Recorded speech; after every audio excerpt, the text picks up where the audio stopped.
ഏത്തപ്പഴം കൊണ്ടുള്ള പലഹാരങ്ങൾ പല രീതിയിൽ ഉണ്ടാക്കാം. എന്നാൽ ഏത്തപ്പഴം കൊണ്ടുള്ള ഈ സ്വീറ്റ് നിങ്ങളെ വളരെയധികം സന്തോഷിപ്പിക്കും. വയറും നിറയും മനസ്സും നിറയും. അത്രയ്ക്ക് ടേസ്റ്റാണ്. ഒരു പ്രാവശ്യമെങ്കിലും ഇത് ഉണ്ടാക്കി നോക്കണം. ഈ വീഡിയോ ഇഷ്ടമായെങ്കിൽ ലൈക്ക് ചെയ്യാൻ മറക്കുകയും അരുത്. ഇനി ഇതെങ്ങനെ തയ്യാറാക്കാമെന്ന് നോക്കാം. ഇവിടെ ഞാൻ ഒരു പഴമാണ് എടുത്തിരിക്കുന്നത്. ആദ്യം അത് എത്രയും കനം കുറച്ച് നീളത്തിൽ മുറിക്കാമോ അത്രയും കനം കുറച്ച് കട്ട് ചെയ്യുക. എന്നിട്ട് ഒരു സ്പൂണ് നെയ്യിൽ ഇത് ചെറുതായിട്ട് റോസ്റ്റ് ചെയ്യണം. തിരിച്ചും മറിച്ചുമിട്ട് റോസ്റ്റ് ചെയ്ത് മാറ്റി വെക്കണം. ഇവിടെ ഞാൻ കുറച്ചധികം പഴുത്തുപോയ ഏത്തപ്പഴമാണ് എടുത്തിരിക്കുന്നത്. ഇനിയും ഇതേ പാനിൽ കുറച്ച് റേസിൻസ് ഇട്ട് റോസ്റ്റ് ചെയ്യുക. റോസ്റ്റായി കഴിയുമ്പോൾ ഒരു ക്യാരറ്റ് ഇട്ട് ഇളക്കുക. വെജിറ്റബിൾസ് കഴിക്കാത്ത കുട്ടികൾക്ക് ഇത് നല്ലൊരു ഓപ്ഷനാണ്. ഇതിൻ്റെ കൂടെ 1/4 കപ്പ് ചിരകിയ തേങ്ങയും താല്പര്യമെങ്കിൽ മധുരം ആവശ്യമുള്ളവർക്ക് 1/2 ടീസ്പൂൺ പഞ്ചസാരയോ ശർക്കരയോ ചേർക്കാം. പഞ്ചസാര അലിഞ്ഞു കഴിയുമ്പോൾ ഫ്ലെയിം ഓഫാക്കുക. ഇനി അടുത്തതായിട്ട് ഒരു ബാറ്റർ തയ്യാറാക്കണം.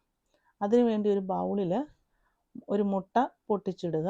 അതിലേക്ക് 1/2 സ്പൂണ് പഞ്ചസാര ചേർത്ത് നന്നായി ഇളക്കുക.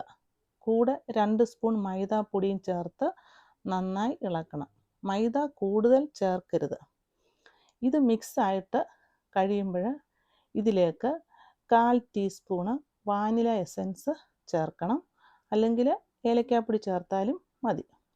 കൂടെ 1/4 കപ്പ് നോർമൽ ടെമ്പറേച്ചറിലുള്ള പാലും ചേർത്തിളക്കി നന്നായിട്ട് മിക്സ് ചെയ്യുക.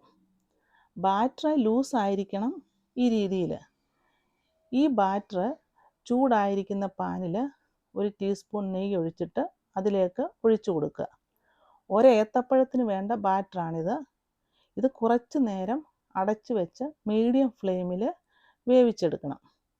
1 മിനിറ്റെങ്കിലും വേവിക്കണം ഇത്. അങ്ങനെ 1 മിനിറ്റ് കഴിയുമ്പോൾ തുറന്ന് നോക്കുക. അപ്പം ഇവിടെ റെഡിയാക്കി വന്നിട്ടുണ്ട്. അപ്പത്തിൻ്റെ മുകളിലേക്ക് നമ്മൾ ഉണ്ടാക്കി വെച്ചിരുന്ന ക്യാരറ്റ് മിക്സ് ഇടുക. അങ്ങനെ നടുഭാഗത്ത് വേണം ഇടാനായിട്ട്.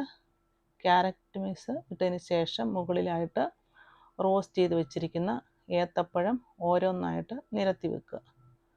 അങ്ങനെ എല്ലാം നിരത്തിയതിന് ശേഷം ബാക്കി ക്യാരറ്റ് മിക്സ് ഇടണം. ആ ബാക്കിയുള്ള ക്യാരറ്റ് മിക്സ് കൂടെ ഏത്തപ്പഴത്തിൻ്റെ മുകളിൽ വിതറണം. വിതറിയ ശേഷം ഒരു സ്പാറ്റില കൊണ്ട് പ്രസ് ചെയ്ത് കൊടുക്കണം. ഇത്രയും ഇൻഗ്രീഡിയൻസ് മതി. കൂടുതൽ ഇൻഗ്രീഡിയൻസ് ഒന്നും ചേർക്കേണ്ട ആവശ്യമില്ല. അങ്ങനെ സ്പാറ്റില കൊണ്ട് നന്നായിട്ട് പ്രസ് ചെയ്ത ശേഷം ശ്രദ്ധയോടെ മടക്കി സെർവിങ് പ്ലേറ്റിലോട്ട് മാറ്റുക. ഇത് മടക്കുമ്പോൾ എത്രയും ചെറുതാക്കി മടക്കാൻ ഒക്കുമോ അത്രയും നല്ലതാണ്. എന്നിട്ട് ഇങ്ങനെ മടക്കി സെർവിങ് പ്ലേറ്റിൽ മാറ്റിയിട്ട് ഇത് നിങ്ങൾക്ക് ഇഷ്ടമുള്ള സൈസിൽ കട്ട് ചെയ്യാം. ചൂടോട് കൂടിയോ ചൂടില്ലാതെയോ ഒക്കെ ഉപയോഗിക്കാം.